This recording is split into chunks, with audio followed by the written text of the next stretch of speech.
दोस्तों ये खबर तो आपने सुना ही होगा कि रूस का लूना 25 मून पर क्रैश हो गया है। अब इसका सटीक कारण तो पूरी तरह अभी तक सामने नहीं आया है कि आखिर ऐसा हुआ क्यों, और क्या ऐसा चंद्रयान 3 के साथ भी तो नहीं हो सकता।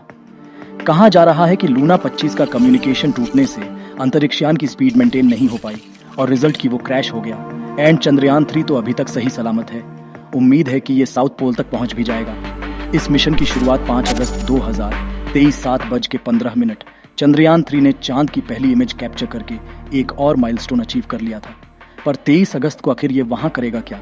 तो नमस्ते फ्रेंड्स, आज हम जानेंगे चंद्रयान 3 2023। इस मिशन का उद्देश्य क्या है वैद? ये वहां चंद्रमा की निकट सतह प्लाज्मा, आयन और इलेक्ट्रॉन घनत्व को मेजर करने का काम करेगा। विक्रम लैंडर पेलोड लैंडिंग स्थल के आसपास भूकंपीयता को मापेगा, जबकि रोवर प्रज्ञान चंद्र मिट्टी की मौलिक संरचना का अध्ययन करेगा। 15 दिन अर्थ के अराउंड ऑर्बिट करने के बाद फाइनली उसे मून के ऑर्बिट में इंसर्ट करने में साइंटिस्टों को सफलता मिली थी और बहुत ही जल्द वो उससे आगे भी निकल जाएगा। Chandrayaan 3 live update.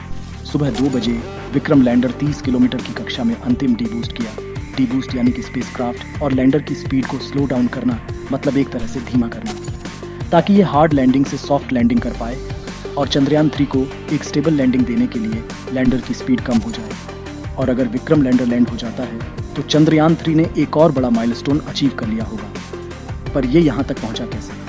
1 अगस्त 2023 12:50 15 दिन अर्थ के अराउंड ऑन ऑर्बिट करने के बाद फाइनली चंद्रयान 3 सक्सेसफुली अर्थ की ग्रेविटी को एस्केप करके मून की तरफ स्लिंग शॉट हो चुका था।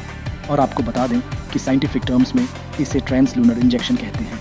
लेकिन अभी भी समझना ये बाकी है कि चंद्रयान 3 का करंट स्टेटस क्या है, वो अभी एट द मोमेंट ऑपरेट कैसे कर रहा है, इसरो से कैसे कम्युनिकेट कर रहा है, एंड उसका आगे का जर्नी, आगे की ट्रैजेक्टरी कैसे होने वाली है। एंड सबसे इम्पोर्टेंटली इसरो के इस ट्रांसलूनर इंजेक्शन के अचीवमेंट में भी कुछ डाउट्स रेस हो रहे हैं। देखो, नासा के अपोलो मिशन को तो मून तक पहुंचने में 4 दिन लग गए थे।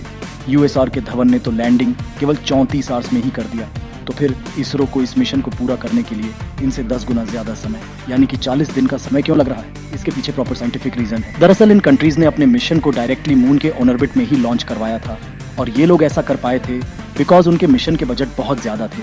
तो जो लॉन्चर्स थे वो भी काफी ज्यादा फ्यूल कैरी कर सकते थे। लेकिन जैसे कि आप सभी जानते हो, कम कॉस्ट में मैक्सिमम और सक्सेसफुल आउटपुट देना इसरो की हमेशा से ही खासियत रही है।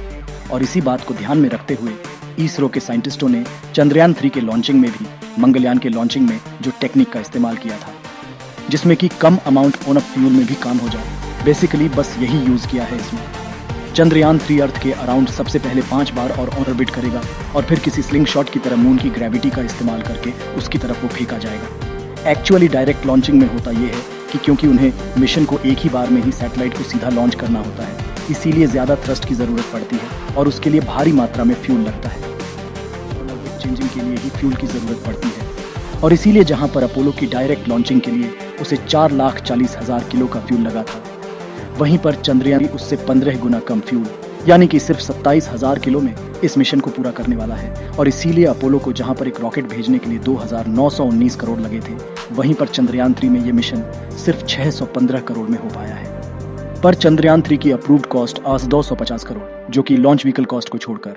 लाइवमिंट के अनुसार लॉन्च सेवाओं की कॉस्ट लगभग 365 करोड़ है, यानी 250 प्लस 365 इक्वल 615 करोड़ टोटल। अब भले ही बजट कम हो, लेकिन इसरो के एक्स चेयरमैन जी माधवन नायर के मुताबिक इतना कम बजट होने के बावजूद भी इसरो का सक्सेस रेट बाकी कंट्रीज से 50% ज्यादा है।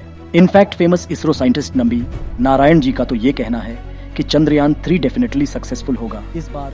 और ऐसा इसलिए है क्योंकि इसरो अपनी गलतियों को ध्यान से आइडेंटिफाई करता है और फिर उन पर ही काम करके अगले मिशन को अंजाम देता है। और इस पर्टिकुलर मिशन के लिए भी करंट इसरो चेयरमैन सोमनाथ के मुताबिक बीच चंद्रयान 3 में उन्होंने हर उस चीज पर बारीकी से ध्यान दिया है जिसकी वजह से चंद्रयान 2 फेल हो गया था। इसके लिए उन्होंने लॉन्च के 3 दिन पहले लॉन्च रिहर्सल भी की थी। 11 जुलाई 2023 को इसरो साइंटिस्टों ने मिशन की लॉन्च रिहर्सल भी की थी, जिसे वैट ट्रेस रिहर्सल भी कहते हैं।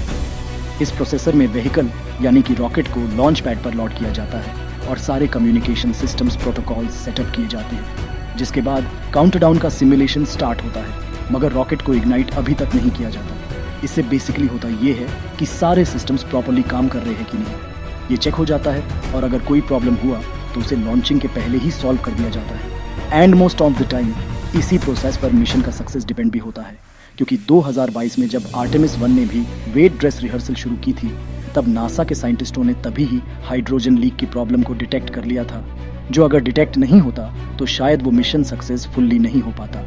इसरो ने इस मेथड का यूज किया है कि जब कोई भी इलिप्टिकल ऑर्बिट में घूम रही सैटेलाइट पृथ्वी के सबसे नजदीक पॉइंट पर होती है, यानी कि इस पॉइंट पर तब उसे थ्रस्ट दिया जाता है ताकि वो दूसरे लंबे ऑर्बिट में एंटर कर सके। इस प्रोसेस की वजह से फ्यूल सिर्फ थ्रस्टिंग फेस में ही इस्तेमाल होता है, जिसके नतीजे में फ्यूल की कंजम्पशन कम हो जाती है। तो एग्जैक्टली इसी प्रोसेस की मदद से चंद्रयान 3 ने 25 जुलाई को अपने 5वें और आखिरी अर्थ सेंट्रिक ऑर्बिट में एंट्री मारी, जिससे वो चांद तक पहुंचने के एक कदम और करीब आ गया था। अब जैसे ही चंद्रयान 3 पृथ्वी के 5वें और आखिरी और पड़ाव में आया, उसने अपनी स्पीड बढ़ा दी और फाइनली 1 अगस्त रात को 12:50 को पृथ्वी से उसे एक्टिवेट किया गया। Trans lunar injection, simply speaking, thrusters की मदद से उसे मून की ओर एक फिक्स ट्रैजेक्टरी में सक्सेसफुली भेज दिया गया था। उसकी वजह से चंद्रयान 3 सीधा जाने के बजाय मून के पास जाने के बाद एक ट्रैजेक्टरी में एंटर हो गया और फिर मून के अराउंड ऑर्बिट करने लगा। और मून के ऑर्बिट में एंटर करने का मतलब कि वो मून के ऑर्बिट में घूमना शुरू कर दिया। इसमें जैसे अर्थ की ऑर्बिट में चंद्रयान 3 अपनी स्पीड बढ़ाकर ऑर्बिटल साइज बढ़ा रहा था, बिल्कुल उसके अपोजिट यहाँ पर मून के ऑर्बिट में एंटर करने के बाद वो अपनी ऑर्बिटल साइज और स्पीड दोनों को कम करने लगेगा। वर्टिकल बार उसके बाद जैसे ही चंद्रयान 3 मून से सिर्फ कुछ 30 किलोमीटर की हाइट पर पहुंचा, वो उस पर लगाए गए सेंसर्स की मदद से अपनी लैंडिंग स्पॉट्स को सर्च करेगा और मून के साउथ पोल पर एक सॉफ्ट लैंडिंग करेगा।